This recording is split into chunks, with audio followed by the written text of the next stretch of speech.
So in Matthew 24, the Messiah gives a warning to the Christian church not to be deceived by the Christian church. For many are going to come in his name saying that he's the Messiah, and they're going to deceive many. This is Matthew 24:24. For there shall arise false Christs, which is the denomination, and false prophets, which is the pastors, showing great signs and wonders, insomuch that if it were possible, they would deceive the very elect. So here's your news flash. It doesn't go down any other way. So when it comes to the end of the world, the church is apostate. They've fallen away, and they put the Antichrist in their temple claiming that he is God. Then that gets revealed. Who do you think it gets revealed by? The very elect who are not deceived. All right, they are called.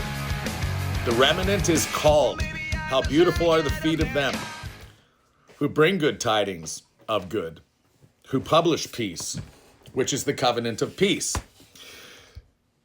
See, the Christians are so caught up in the ways of this world. They just love Mystery Babylon.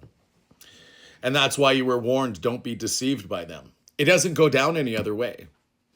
Now, you could say the Baptist church thinks they're the elect and they got it made in the shade. But they're calling on the same Antichrist. That's why there's many Antichrists, and that's how you know it's the end of the world. John told you that. See, Christians don't listen to the Bible.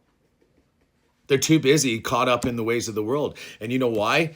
Because when you do idolatry, it's the sin that leads to death. And all that pagan stuff that they do, like Christmas and Easter, God promises he's going to blind your eyes because you do these things. What they do is make excuses, and the Bible tells you that they say they are delivered to do these abominations. This is why the elect are not deceived, and they will battle against the apostasy of the church. See, when you have the fruits of the Spirit, which is righteousness, truth, goodness, you're to expose the darkness. The light exposes the darkness. And like Ephesians chapter 5 says, when the wrath of God is coming to the children of disobedience. See, the very elect is the same thing as the first fruits. If the first fruit's holy, the whole lump is holy. God has reserved a group of people who will not bow the knee to Baal. Now, the Christians have put Baal in the temple, claiming that he is God, and as it stands right now, he is worshipped above all that is called God, just like 2 Thessalonians 2 says. So what in the world is being worshipped right now above all that is called God? The Christmas Jesus character that Rome created. It's imagination. It's a spiritual thing. Not the Yeshua of the Bible. That's why Yeshua said, one will come in his own name and him you will receive because you don't have the love of God in you. This very same Christians that the elect are going to go up against and expose them. See, their folly is going to be made manifest for all men to see. That's how this goes down. Preach the word, be instant in season, out of season, reprove, rebuke, exhort with all long-suffering and doctrine, for the time will come when they will not endure sound doctrine, but they will heap to themselves teachers having itching ears. That means thousands and thousands of pastors, these people, are going to heap to them to tickle their ears and make them feel good about themselves. And it's a particular nation that stands above all called Mystery Babylon. Now in prophecy, which Yeshua told you to go study prophecy, so did Peter.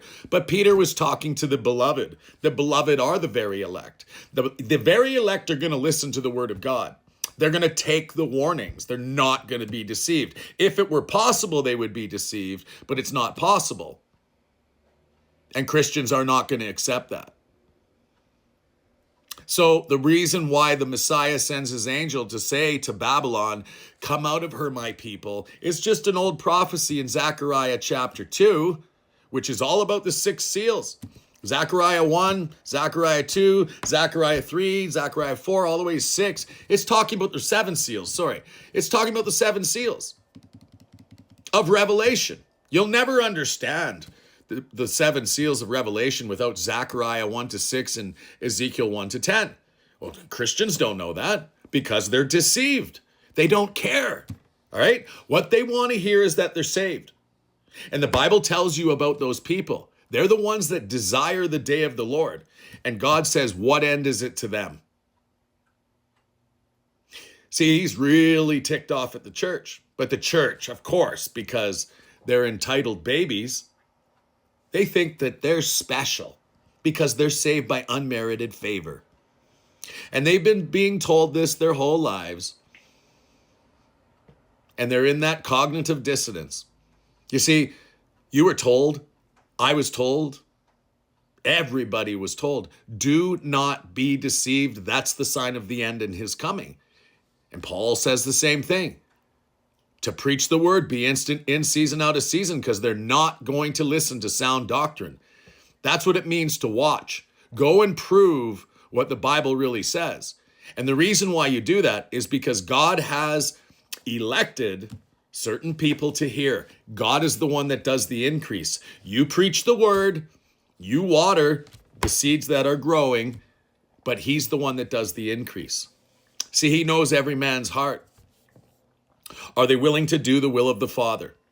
And that's why Yeshua says, many will come to him on that day, saying, Lord, Lord, didn't we do these things? And he says, depart from me, you workers of iniquity. See, iniquity is breaking the 10 commandments. Now, these wicked Christians have no clue the difference between sacrificial law and the 10 commandments. See, Christians have an entitlement issue, big time, like not even a small, because God gives them up to a strong delusion, that narcissistic personality disorder. They won't take correction. You cannot win a battle with a narcissist. Impossible. They're filled with Satan. It's impossible.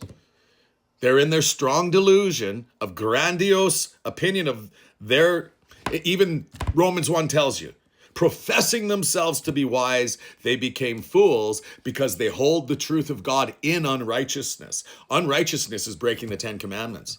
These people have no clue about the new covenant given to Judah and Israel once the second Exodus takes place.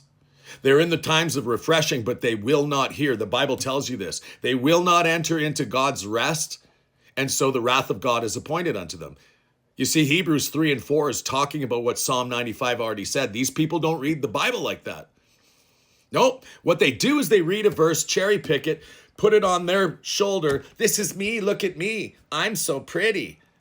These people are delusional, and they're appointed for this condemnation because they turned the grace of our God into lasciviousness. See, they say about themselves that they're saved by unmerited favor. On one hand, but if you smoke a cigarette in front of them, they'll point the finger at you.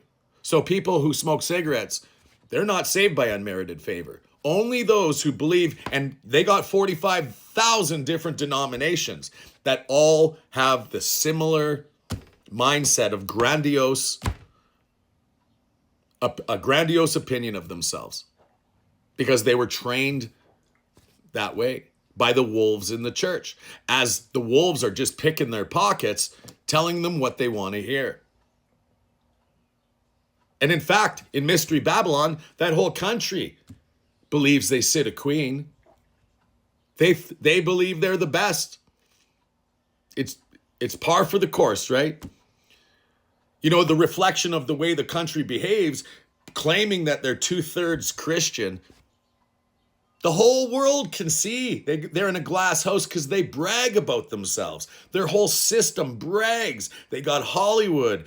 Oh, they're the best. They put themselves on display and they deceive the whole entire world. See, they're messing around with the Bible big time. See, there's tons of prophecy. There's the Jacob prophecy. And that's all going to happen. It's already happening. It's already happening. You go to even Malachi 3:16, 17, and 18, which continues right into chapter 4. And he resists the proud. The drunkards of Ephraim are proud. They're drunk with their pride. And God gives them up to a strong delusion. It's all over the Bible. They're a foolish nation that will not take correction. Prideful people can't take correction. They double down on their false doctrine.